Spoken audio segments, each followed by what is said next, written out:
And I never suggested that someone who's concerned about parental rights is somehow filled with hate or intolerance. If you look at the various curriculums, you'll see that there is not what is being said out there about aggressive teaching or conversion of kids to being LGBT. We do not need to be having literature that's showing boys how to suck dick.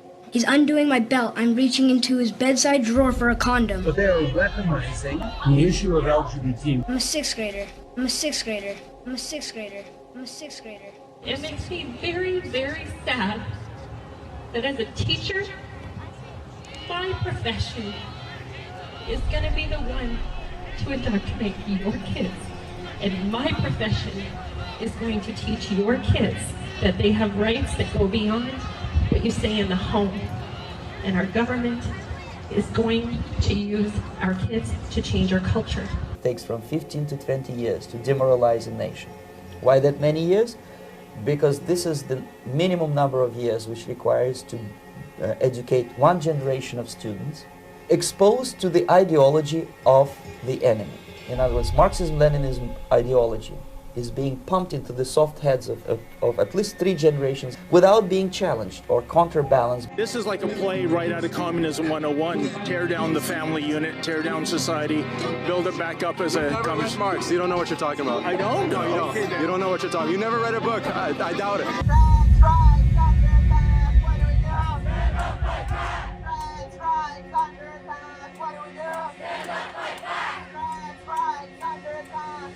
Never read Marx. You don't know what you're talking about. You cannot change their mind, even if you expose them to authentic information, even if you prove that white is white and black is black. Wokeism is Marxism and the communism.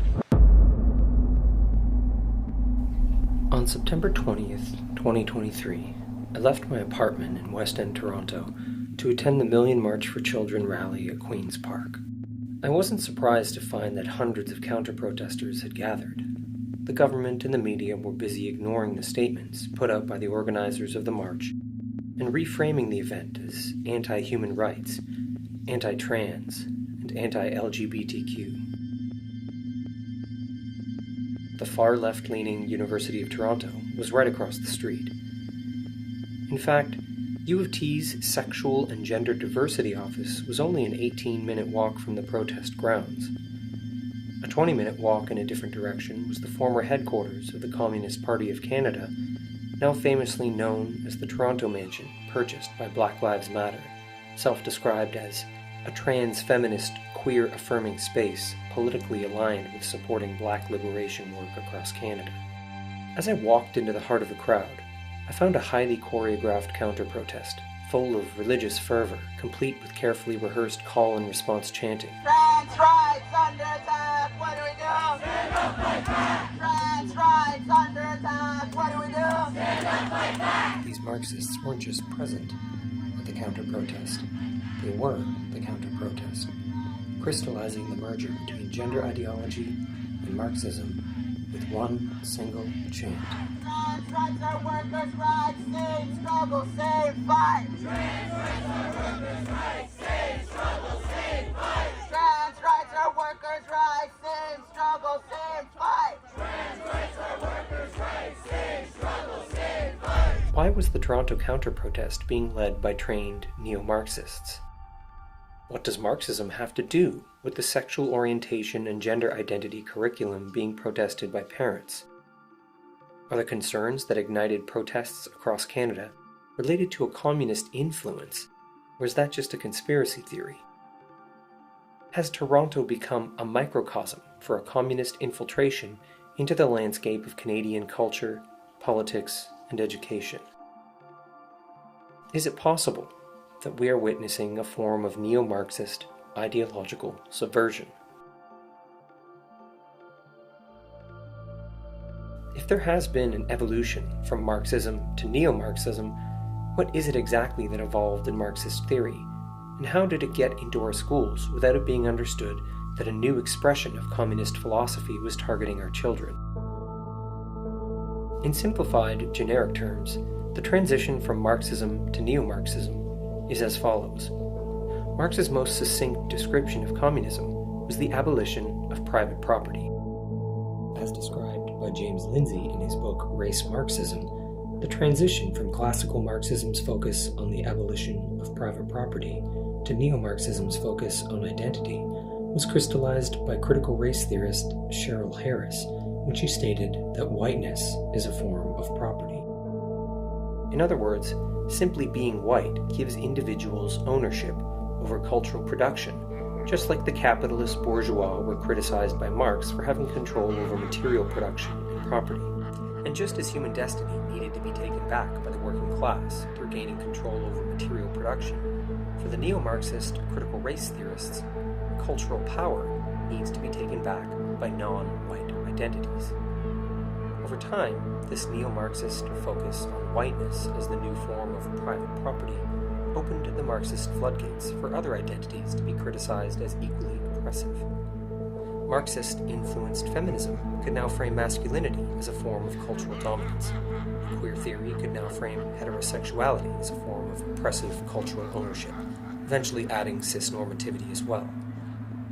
All of this represents the migration of Marxist thought from a centralized focus on material determinism to a focus on cultural determinism.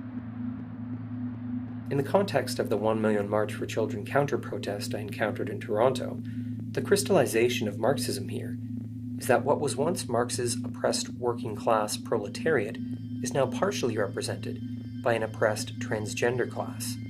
Again, this is crystallized by the theorists themselves in a book actually called Transgender Marxism, where they openly state that transgender people are a new proletariat. A book seemingly advertised by one of the counter-protesters in attendance at Queen's Park. Communist Marx, you don't know what you're talking about. Communist Marx, you don't know what you're talking about. Yeah, you know, talking about communism is still something that if you mention it, a lot of people look at you sideways. But absolutely, there's a communist element in a lot of these people who are pushing this ideology. They tell us that. They bring signs with the hammer and the sickle. They bring signs with Vladimir Lenin's face on them. They've got Karl Marx on some of their propaganda. This is radical leftism who want to take away parental rights. Well, yeah, communism explicitly wants to disrupt the nuclear family. Karl Marx specifically talks just about that. Communism swept all throughout Eastern Europe, South America, Asia. It never grabbed hold in much of the West, but it's never gone away. And now, instead of just calling it communism, they've rebranded it. And the new name for communism is equity. It's diversity, equity, and inclusion. To the average person out there, they think that sounds lovely. But what is equity? Equity is same results for everybody. It's tearing down someone to bring them to the same level. It's communism, and it doesn't work. It's destroyed every society that's ever tried it, and this is just its new incarnation. These people are celebrating some of the greatest mass murderers in human history. That's what they want to bring back, and the media won't even comment on it, because the media is full of these people too. These far leftists have infiltrated every organization and every government agency, and all the school boards. I mean, they're just everywhere.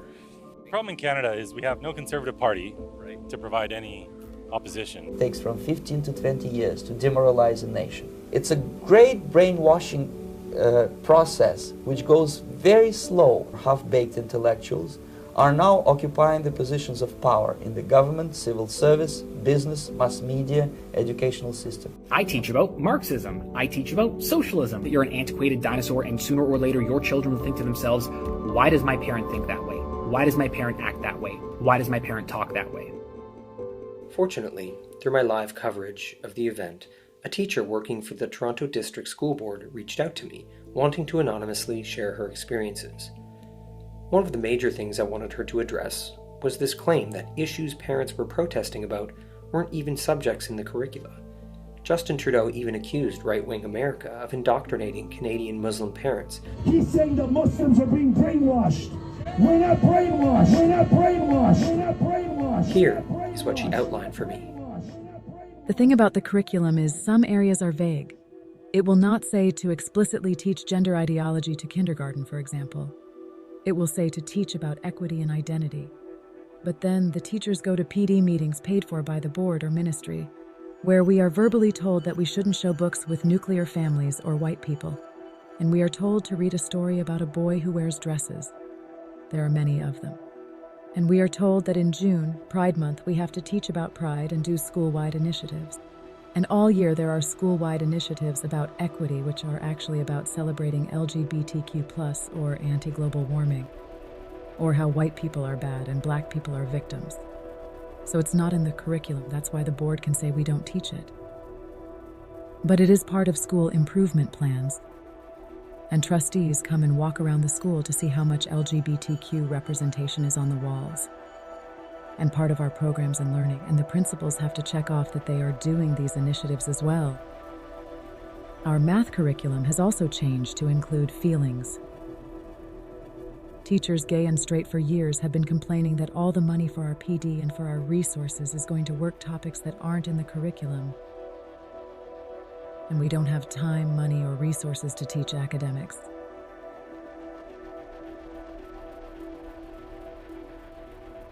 We are so far behind other cultures and countries. Kids talk about their feelings and identities all day. And if they don't want to try, if they don't want to put in effort to do their work, there's nothing we can do. Can't fail them. There's the No Child Left Behind policy. We can only talk about what they can do. And sometimes that looks like Johnny really likes basketball as the only thing they can do in grade 8. And then they get shipped off to high school.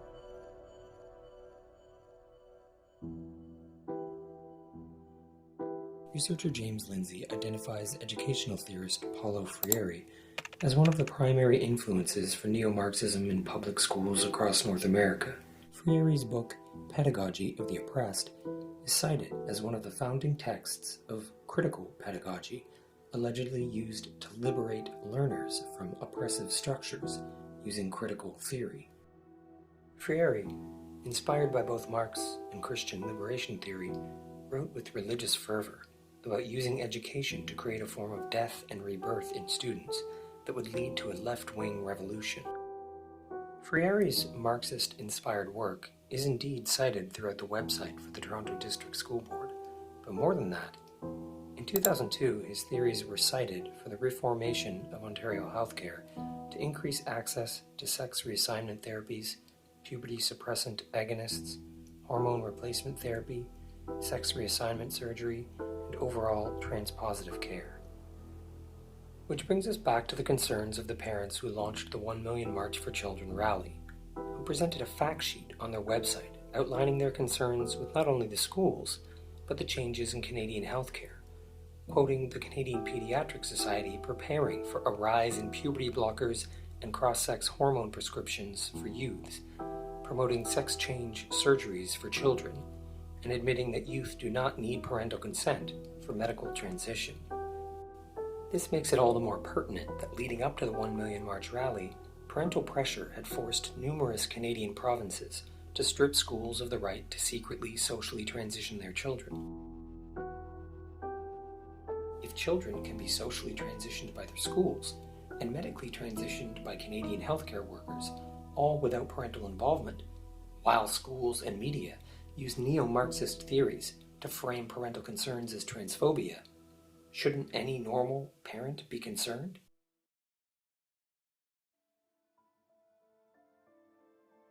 Why they don't have lessons about socialist countries? Why they don't have lessons about how many people were killed in Russia or in China by these communist people?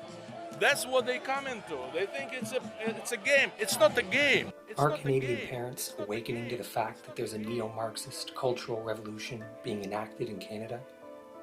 Are we awakening to a government and media that are using psychological warfare to squash dissent against this influence? And regardless of all their efforts, will the parents of Canada continue to stand up and say no? If you feel this film is important, please consider making a donation at simonesler.com to help me continue this work. You can also download this film in its entirety and share it along with a story of how communism is impacting you in your community.